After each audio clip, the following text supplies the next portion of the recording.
야쿠시마가 화강암 섬이라는 사실을 극명하게 보여주고 있는 저 계곡의 주인공, 샘비로 폭포. 요란한 굉음 소리가 들리는 곳에 소박한 기념품 가게, 노점상이 있는데 사람들 별로 관심 안 보이고 폭포 구경 갑니다. 설령 발길 멈추고 들여다본들 누가 저런 나무 토막을 돈 주고 사겠나. 골라잡아 한 개 100엔씩. 바닷가에 가면 쉽게 구할 수 있는 산호 부스러기. 가게 주인 파리드시, 프랑스 사람. 손질해 놓아서 조금 비싼 물건도 있습니다. 죄다들 물어보네요. 어느 나라 사람이세요? 프랑스. 그런데 저 남자친구는 아일랜드 사람이네. 호기심 발동. 저 양반 인생 여정이 궁금해졌습니다. 샘비로 폭포에서 얼마 안 떨어진 곳. 파리드시의 전원주택이자 목공의 작업실. 정성껏 손질하면 100엔이라도 더 받을 수 있답니다. お客さんがこの品物を見たら、これ欲しいと言って喜ばれるようなことを考えてるですね。主にね。 손질해 놓은 목걸이 한 개 1000엔, 조개 껍질은 100엔 균일. 아일랜드에서 왔다는 이 청년, 상품이 욕심나서가 아니라 인생 선배에게 힘내시라 존경과 격려의 뜻으로 몇 개 사가지고 갑니다. 그런데 저 프랑스 아저씨, 일본엔 언제 오셨습니까? 屋久島ね、屋久島、東京19年間いて、で、ちょっと、都会暮らしはちょっと、うんざり。それで、あなたみたい、田舎暮らししたくて、屋久島見に来て、気に入って、住み着いたよ。생활은 어떻게 하시나? いらっしゃいませ。 몇 시간을 지켜봐도 물건 팔리는 거 보기 어렵고 팔린다고 해봐야 제일 비싼 게 1200엔. 토스트 해먹을 빵이나 커피는 사실 수 있을런지. そうね、まあちょっと少しフランス語も教えてるし、あとちょこっとたまにね、漁に出るですよ。たまにね、年に1回ぐらいかな。魚取り。 テレビスター、ムービースター。今度冬の姿に出るから来てください。 야쿠시마 생활 22년째. 당신이 가장 좋아하는, 추천할 만한 장소는 어딥니까? 오우꽃 폭포. 용기를 북돋워 준다고 합니다. 낙차 88m, 자연의 에너지가 2배로 꽂히고 웬만한 근심 걱정은 다 날아가 버린다. 그리고 저물이 바다를 향해 내려가듯 자신의 인생도 자연의 순리에 따라 흘러가는 것 아니겠느냐. 술, 담배 안 하시니 돈 많이 벌어봐야 쓸 곳도 없답니다. 아래층은 창고, 2층 널따란 데크를 가로질러 가면 파리드시 거실이 나타나는데 13살 된 애완견이 우리를 별로 반기지 않는 눈치였습니다. 파리드시가 이 세상에서 나만큼 행복한 사람 또 있을 것인가 가장 좋아하는 시간입니다. 습기가 많아서 축축하지 않느냐 묻는 사람들도 있는데 우리 집처럼 산 쪽으로 조금만 올라오면 그런 걱정 전혀 안 해도 된다. 나 봐라. 에어컨도 없이 살고 있지 않는가. 좌판 상품들 그 재료는 어디서 구하시나 물었더니 취재팀을 바닷가로 데리고 갔습니다. 일본의 남쪽 섬 바닷가에선 아주 흔한 물건이죠. 산호가 부스러지면 파도에 떠밀려 올라오고 오랜 시간 마모를 거쳐 동글동글 예쁜 돌이 됩니다. 이런 돌 주워가는 건 불법이 아니니까 예쁘다 싶은 돌멩이 그냥 주워 담으면 되는 거죠. 의외로 한국 관광객들이 신기하고 예쁘다며 많이 사가더랍니다. 칫솔로 떼벗긴 다음 광택 내주면 되고, 이런 쓰레기 더미에서도 건질 게 있다. 손질 좀 하면 800엔짜리 스푼 하나 나오겠다. 바닷가 청소도 해줄 겸 얼마나 좋습니까? 이 섬이 파리드시를 놓지 않을 거란 생각이 듭니다.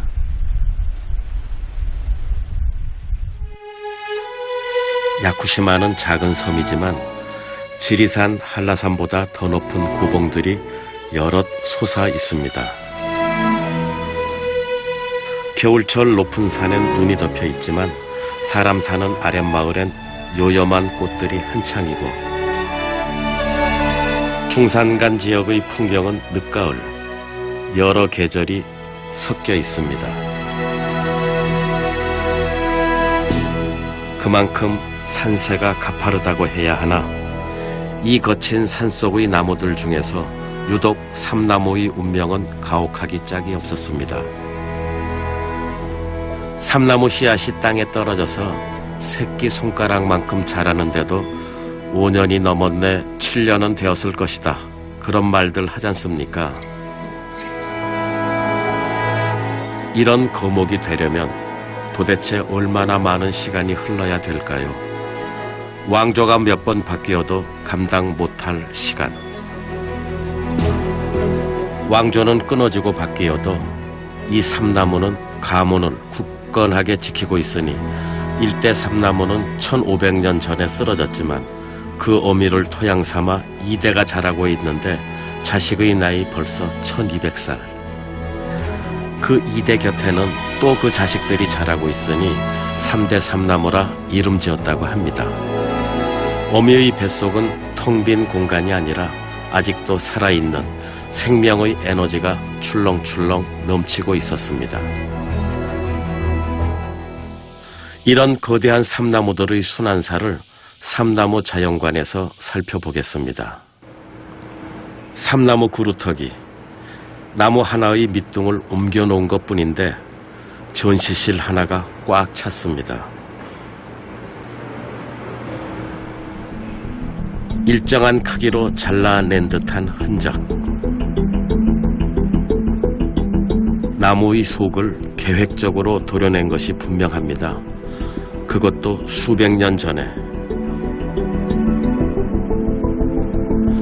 대략 400년 전 어느 날부터 숲속에서 도끼소리 메아리치고 나무를 분해하는데 작은 판자를 만들어 메고 내려갔습니다. 옮기기야 쉬웠겠지만 그 얇은 판자들의 용도는 무엇이었을까? 벼슬 깨나 하는 사람들의 목조주택, 그 지붕에 지피나 기와 대신 얹어놓는 것이었죠. 대개 규격이 일정하다 보니 나무 속을 도려내며 두께와 길이만 맞추어내면 되는 일이었죠.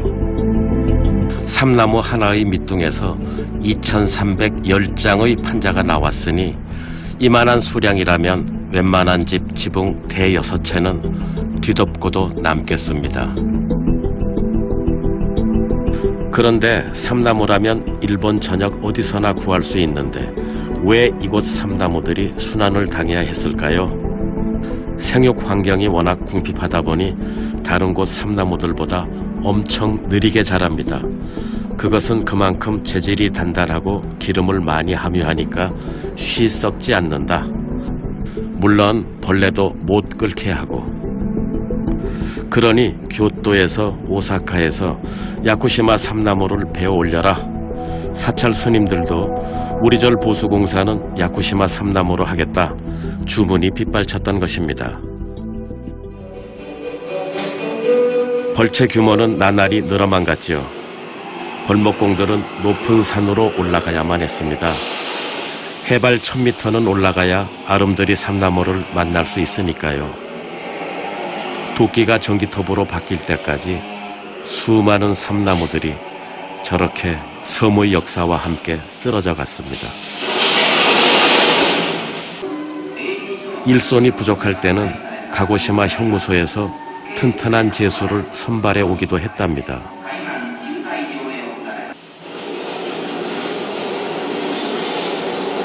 협궤 위를 저렇게 맹렬한 속도로 달리다 보니 떨어져 죽는 사람도 생겼지만 벌목 그 자체는 차질 없이 진행되었죠. 얼마나 많은 삼나무가 베어져서 섬 밖으로 실려 나갔을까요? 소와 39년이면 1965년 도쿄 올림픽을 치른 그 다음의 풍경이죠. 이때도 삼나무 열심히 자르고 있었구나. 삼나무 베어 나르고 아이들 통학시키고 아주머니들 집단 쇼핑까지 벌목공 마을의 황금시대였습니다. 마을이 형성되고 초등학교, 중학교까지 있었으니 그다지 외롭지 않았을 것이나 1970년 일본 정부는 이 마을을 폐쇄하기에 이릅니다. 거꾸로 이제부턴 나무를 심어라 식목 사업에 착수했는데 사실 그때까지 삼나무 베어낸 게 잘못이라고 생각하는 사람은 거의 없었죠. 아름드리 삼나무가 잘려나간 자리에 삼나무 묘목을 많이 심었고 저 정도면 되지 않나 싶을 정도입니다. 모두 삼나무입니다. 위에서 보면 제법 울창하지만 아래쪽이 너무 취약하다는 걸 금방 눈치챌 수 있죠. 인공림의 한계. 한 가지 수종만 심어놓으면 저 숲속의 생태계도 그만큼 단순하고 저항력이 약해지지요. 이것이 원래 야쿠시마 숲의 모습입니다. 화렵수림, 호남림. 사람도 나무도 다양성이 결여된 사회에선 살기 힘들죠. 맞은편 짙은 색깔이 삼나무를 인공 조림해 놓은 지역입니다. 屋久島は世界自然遺産でこの照葉樹林の原生林が残ってるっていうことも一つの要素になって自然遺産になってる。だから全国的にこの自然林の原生林がなくなってきてる。でほとんどがもう森じゃなくて林になってきてるっていうことなんです。 삼나무도 다른 친구들과 함께 서 있어야지 삼나무만 모아놓으면 그건 숲이라고 할 수 없다. 경제성만 보고 나무 많이 심어놓았다고 해서 그곳을 숲이라 부르지 않는다는 것입니다. 여러 가지 식물과 동물이 어우러져 서로 의존하고 순환할 때 우리는 그곳을 진정한 숲이라 부를 수 있다는 것입니다. 거북이, 원숭이 다 야쿠시마에선 소중한 존재이지만 숲을 원래 상태로 되돌려 놓지 않으면 무슨 의미가 있겠는가? 쓸쓸하고 외진 곳에서 가열차게 환경운동을 펼치고 있는 투사 한 분을 찾아갔습니다. ちょうどティータイムですから。 그만큼 바쁘시단 얘기겠죠. 屋久島に来てみるとやっぱり素晴らしい森はあるんだけども、やっぱり俺が来た頃も30年まだ伐採もしてましたよ。ああいうのを見た時にわまだやってるんだっていうか、こんな森のね素晴らしい森、ちょうど17支線の一番上のあたりとか、縄文杉の裏のあたりですからね。そうですね。金が最後の方ですもんね。あそこもガーッと切ってて。 대학 다닐 때 공부보다 학생운동 열심히 했는데 졸업하면서 그 본질을 환경운동으로 바꿨다는 겁니다. 30년前, こんな寂しいとこ. 奥さん OK しましたかってちょっと呼んできたら